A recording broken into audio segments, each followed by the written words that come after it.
Maswerteng hapon po mga ka-STL. Narito na po ang resulta ng STL Bulacan para sa araw na to.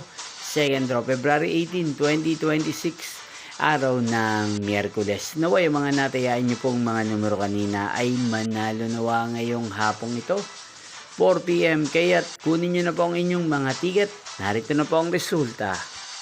Ang mga numerong nanalo sa STL Bulacan ngayong hapong ito, February 18, 2026. 4 PM second draw result 11 at 36 in exact order. Again, 11 at 36. At ngayong hapong ito sa STL Bulacan, atin pong i-shoutout si Kuya Rodel ng Bulacan. Shoutout po sa inyo Kuya Rodel. Sana po ay nasa maayos kayong kalagayan. At sa lahat po ng mga taga Bulacan dyan na lagi pong nanonood sa channel na to, shoutout po sa inyo. Muli nyo pong mapapanood ang resulta ng STL Bulacan para sa third draw mamayang 8 PM dito po sa channel na to. Roderick Hernandez TV. Thank you for watching.